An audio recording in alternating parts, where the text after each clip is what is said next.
G'day, Aussie Bonsai Bloke. Yeah, how you going? G'day guys, today we've got this pomegranate. We're going to be working on the pomegranate, just giving it a bit of a clean up. You can see it's a bit messy, a lot of weeds, some crappy old moss. We're going to trim it, put some new moss on it. I just got to find my snips, which I don't think went too far. All right, here we go. So we're going to trim it, put some moss on it and spruce it up, make it look good for, well, probably for selling actually, but besides the point, just make it good for spring. So we'll get it looking really nice for spring. Doesn't look too great like that. I'll give it a spin.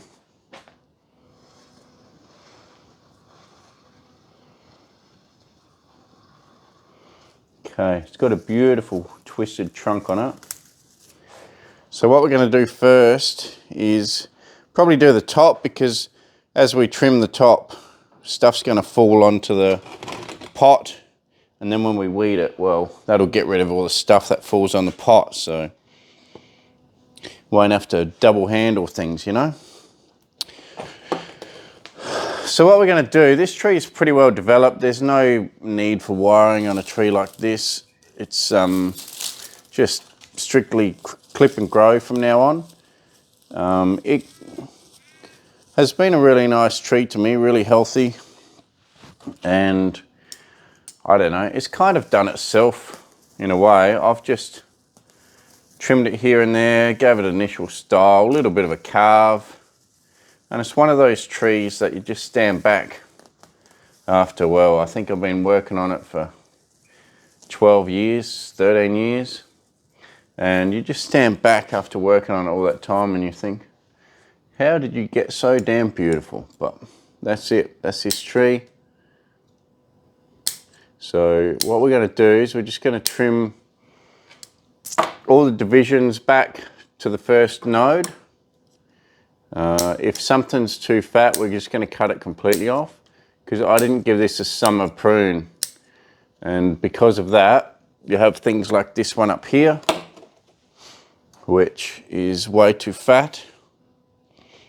So if we come in here, go up, look in here, okay, you'll see this one here is too fat and it's near the top, right near the top.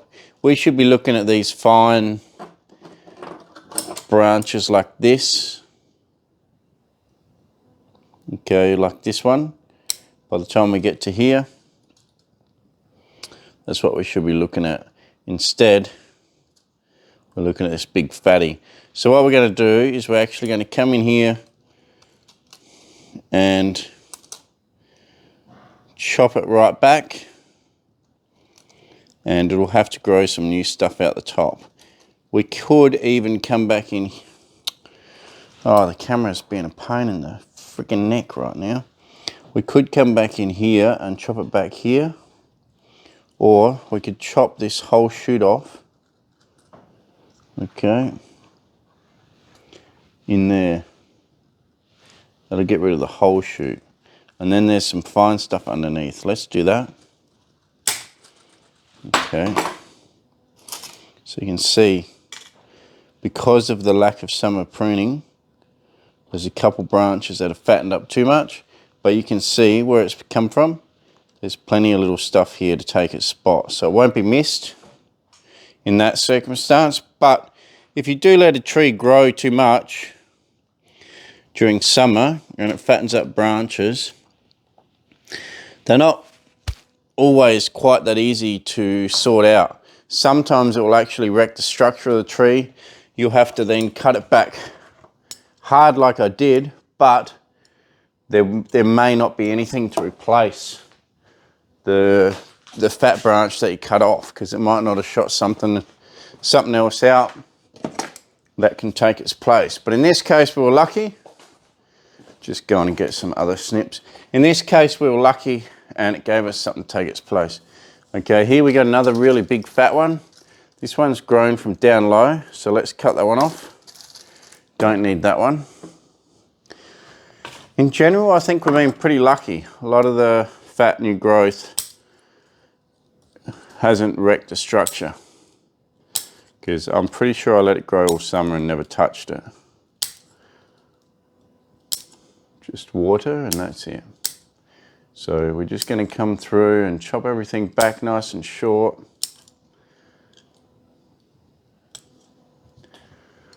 And come around here. Nothing's really died off on this tree. There's new buds everywhere. Oh, I should show you too, like, this is, well, we're not even quite in spring. We're in the last couple of weeks of winter. And you can see all these little buds here just firing away. So good time to quickly get it trimmed so that the growth that we get now is not wasted. If I don't trim it now, a lot of the growth is going to end up wasted and cut off. And then see that new shoot coming out. Beautiful new bright red. Super small leaves on this one. So, you know, if someone ends up buying it, they'll be very happy with it. Super small leaves, very easy to control, easiest tree I've ever had. I actually got it from my mate Phil. His mum gave me this out of her garden. So my mate Phil that I go to the Adelaide show with every year, his mum gave me a tiny little tree out the garden. It was just a bit of a stick. I put it in the ground for, this one in the ground for, I'm going to say 5 or 6 years. And then dug it out, and then I've been looking after it, well, maybe for 7. So I could have had it 14 years. And yeah, it's just one of those trees that chuck it in the garden, dig it up, looks good, grow a few branches. It had its, you know, had all its vigor still from being in the ground. So the first 2 years it developed massively. It has just been plodding along after that, still growing. It gets these super, super fine branches that it holds on to through winter and they shoot out in spring. So that's what I mean. It's so easy. Like, you got all these tiny, tiny branches that are so thin, you'd think they'd die off during the winter, but they don't. It hangs on to them all, a bit like a really, you know, crepe myrtles can also hold on to some really thin branches during winter. You think they'll be too thin to survive. Even this little guy out here, still alive, still green. Some of the old pomegranates that sort of hardened up and didn't really come to much. So we're just going to keep going round and round. Got a pretty exciting weekend this weekend. I'm making another bonsai pot with Luke Parsons. Luke Parsons, Adelaide Bonsai Pottery or something like that. And yeah, we're doing it through the club. $50 and you get to be taught how to make a bonsai pot. I made one last year with him and it turned out pretty good. I thought I painted it horribly painted it. Well, I did, but somehow when it went through the kiln, it sorted out a lot of the colours that I thought I overdid. Turned out pretty good. I'll go and get it. I'll go get the pot now. It's actually pretty close hand. Oh. Here we go. This is the Luke Parsons pot. This is the one that I made in his class last year. Put some, I don't know, what do you call that? Anyway, put some character on the outside. Lines at the top, rolled a gum nut across here. And you can see, got SD in the bottom. Sam Doki. And she turned out pretty good, I think. So I'm going to be making another one this weekend and it should be pretty exciting. Going to be a pretty crazy class. We've got Doug, who's an absolute loose unit, that bloke, old Doug. So that loose unit's going to be there. I think we also got Justin and Andy. And I'm not sure who else is in the class, but actually I think Sandra could be in the class from the... She loves Australian native, Sandra, so I think she might be in the class too. So yeah, it should be good.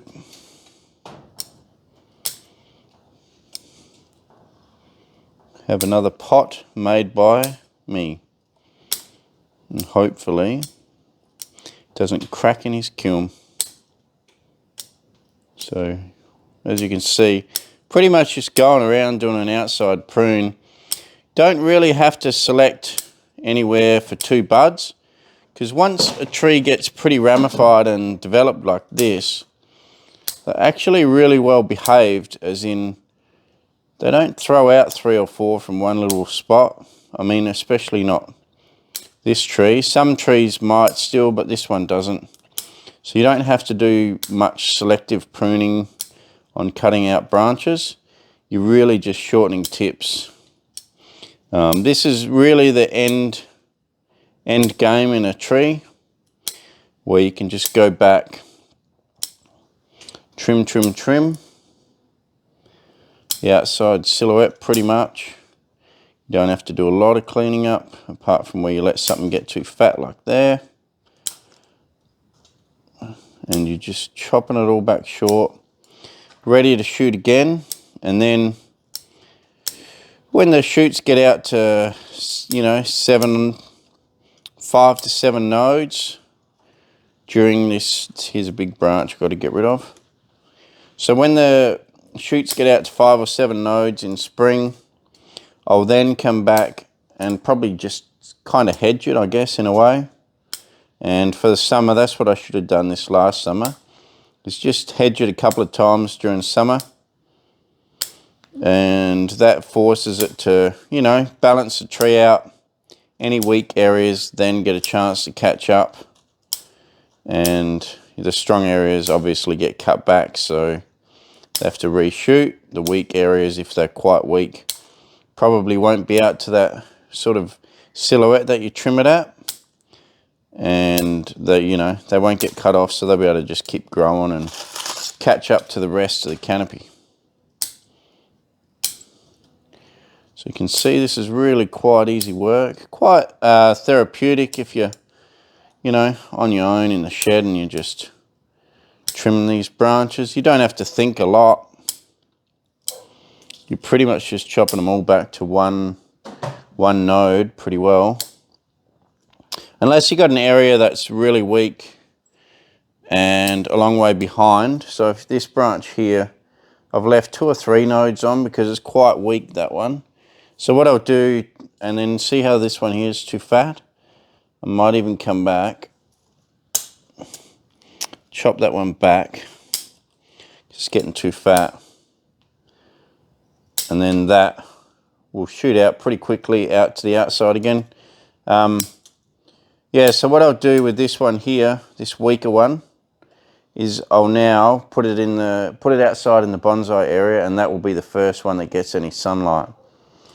And then I may even trim up the top on this side earlier to let this one here get more sun and more growth, more vigor, and then maybe later in the season chop the whole lot back at once so it evens it out. Because if you let the top grow at the same rate and then it shades out the bottom, this branch will continue to get weaker. If we can chop back some of this top, allow some more sunlight down here, this area here should get stronger, and we don't trim it, and it should allow them branches to come out past the outside of the tree. So for a couple of months it might look a bit weird because you have branches out here and this chopped back. But then the second trimming, you know, maybe trim it all back level together. And hopefully, you know, within a year, we'll go a fair way to balancing out this tree within a year. And certainly within 2 years, it should be fixed. The reason it's got a bit out of balance is because I didn't do any trimming last year, so it would have been shaded out early on. And, you know, it couldn't help but get weak. So, you know, we'll rectify that this year and it should be okay. That's why you got to keep on your trees and not have a slack year where you don't do much. You got to try and just keep on it. Even if you just go out and hedge them all really quickly, you could probably hedge this tree and leave the weaker areas in, you know, probably 10 minutes, quarter of an hour if you're really in a hurry, if you were really strapped for time. I just really lacked motivation to get out there, but I'm hoping this year, you know, clean out a heap of trees so I don't have too many to look after and concentrate on some ones that I have left, and hopefully I can really get into developing more trees. But yeah, this one here is a beauty. Always had a bit of a soft spot for it. The reason I probably not going to keep it, even though it does have sentimental value, because Phil's come out of Phil's mum's garden and she's since passed away. But I did get other stuff out of a garden too, so, which is now in our garden. Some, what do you call those plants? Those flowering plants, geraniums, I think, which are now in our garden. So, you know, I get to remember her by that. She was a lovely lady. Give us an ice cream and generally a Smirnoff or something every time we went over there. Beautiful old lady. And the other reason too is I've got another pomegranate there, which is not as developed, but that's my son Cess, and I'm gonna look after that one and develop that one. And I only really want to have one pomegranate because I'm gonna have a lot of Australian natives around the yard. So I think this one here is looking pretty damn good. I'm wondering about the moss. The moss is not that bad. I thought it was quite bad, but it's not too bad. I might just pull this muddy layer off here.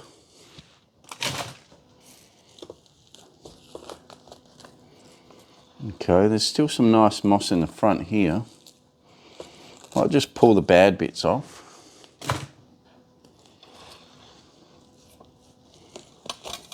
Okay, pull that off.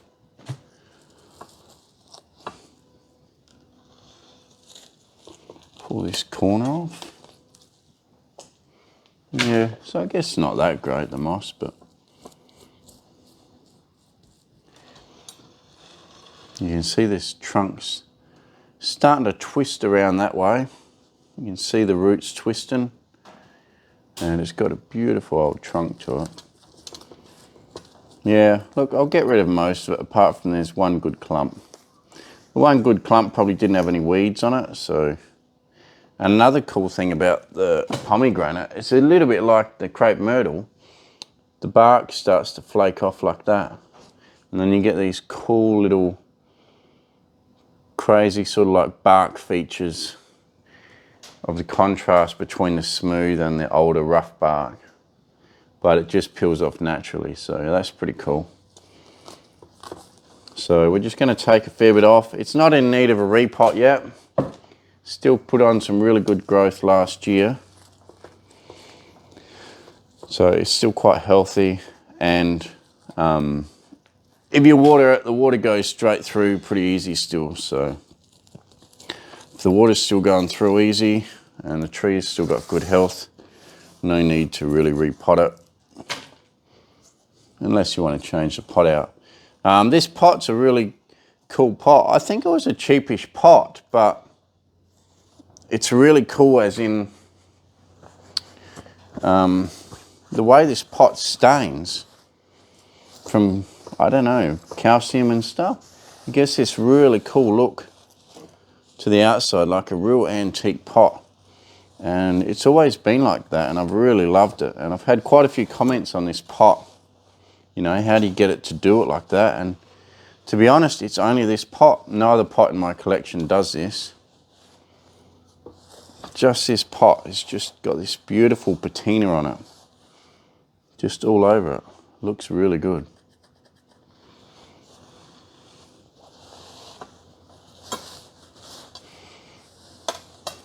Okay.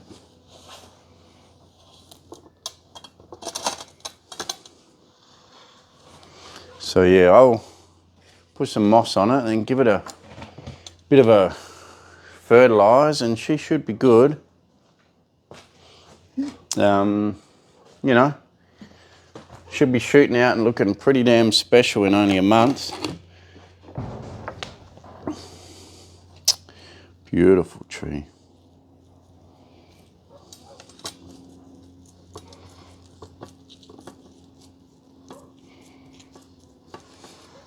So we'll just go around and put some different types of moss on it. Some of this moss is a bit dry, but that's fine. It'll go on this wet soil and I'll water it and it'll green up in a heartbeat. I'll make sure to leave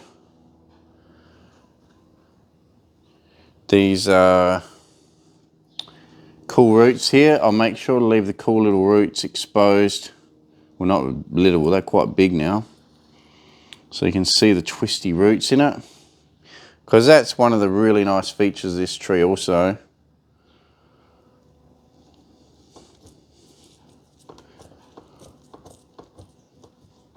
So yeah, so if you're heading on to the bonsai show, it's on the 11th and 12th of October. I'll be there. Be lots of trees there to see, lots of trees and stuff to buy. This one will probably be available. There'll be heaps of other people bring heaps of trees to sell. So if you're looking for stock, get down to the October show at the Goodwood Community Centre in Adelaide. And you'll love it. It's such a great fun day, fun weekend. It's on 2 days. It's on Saturday and a Sunday. Yeah, so much stuff available. Big show. It really is the best time of the year for the club. Helps, you know, raise the club a lot of money.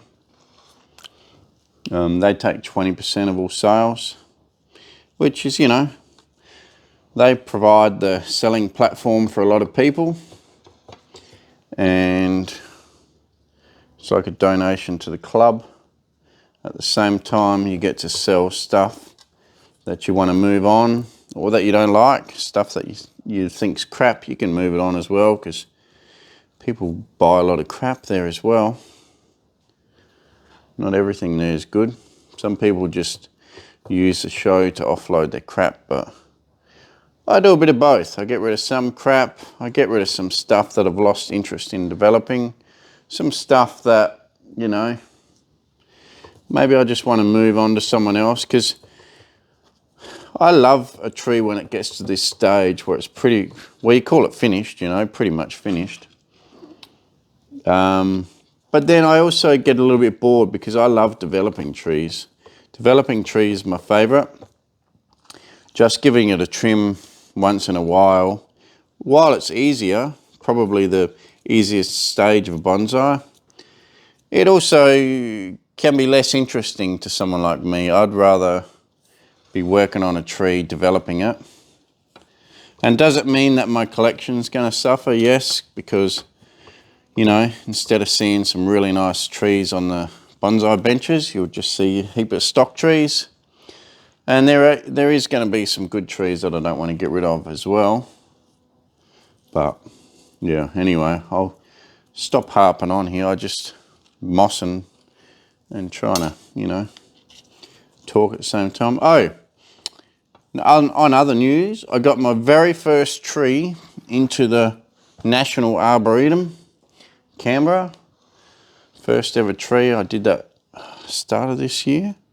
Submitted some photos thanks to Luke, the potter that's doing the class this weekend.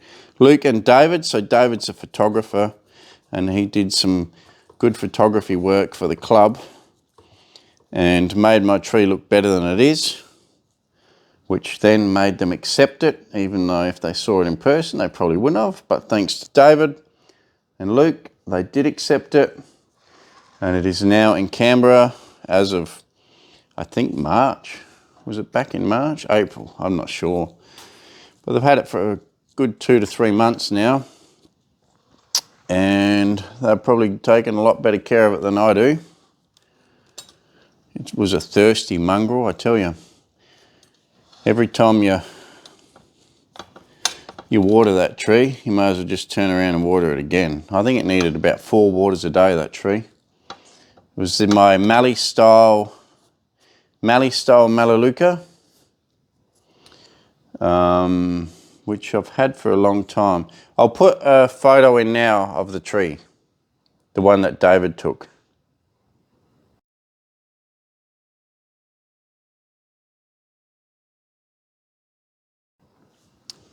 Oh, no worries, guys. Hope you thought it wasn't too bad, but you know, in person, I don't think it would have got in, but it did.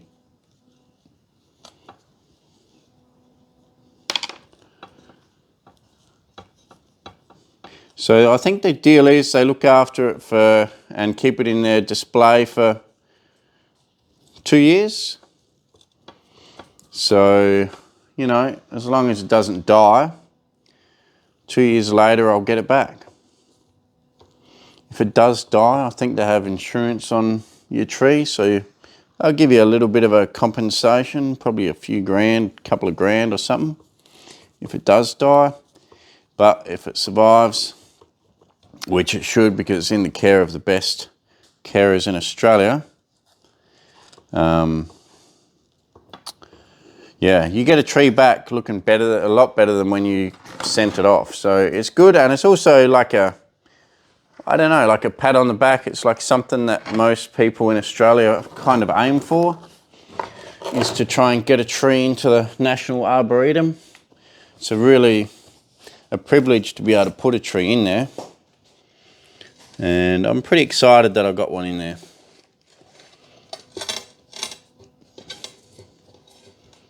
Right, guys, I think, and girls, give it a little wipe.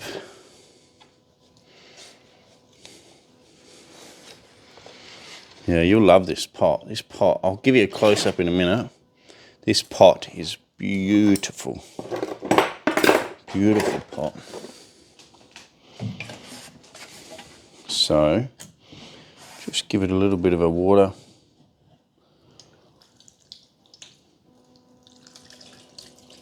Water the moss. Give the bark a bit of a water.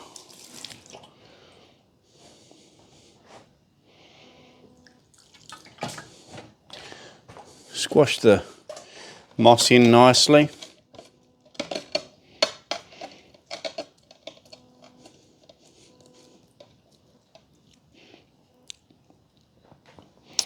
Give it a last little wipe before I show you guys. And then this moss will go out in the full sun and, you know, green up nicely and look absolutely pristine for the show.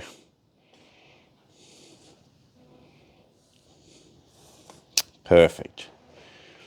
If only I could look after all my trees that well all the time rather than getting slack, you know. Anyway, so I just shut the shed door because it's putting a shadow on things. Or maybe if I go further forward. Yeah, I'll go further forward with the table. Yeah, it's putting a good shadow.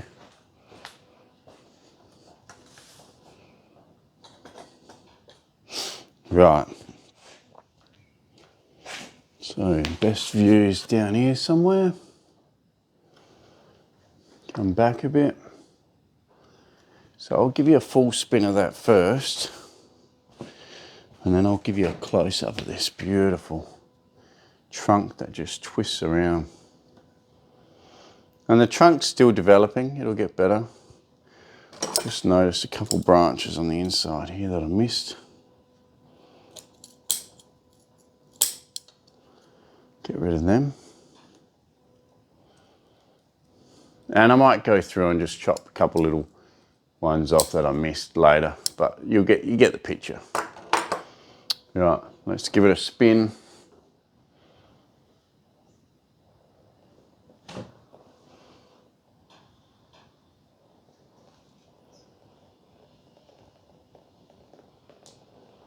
A little bit of lichen there, that's pretty cool. I'm liking the lichen.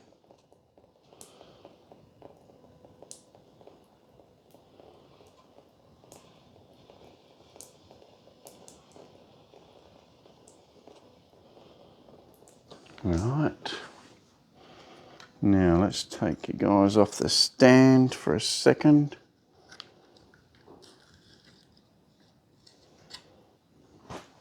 And then look at this base, see? You can see it wrap around. And you can see where the bark comes off, it leaves this beautiful exfoliated look, you know. Look from underneath.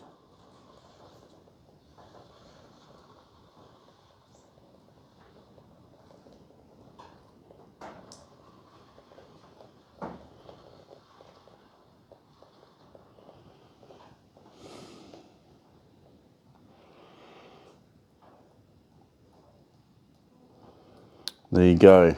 No worries. Thanks for watching, Aussie Bonsai Bloke. Please like, share, subscribe. Tell your mates about the channel. It does help me out. And thank you very much, guys. And I'll catch you next time. Cheers.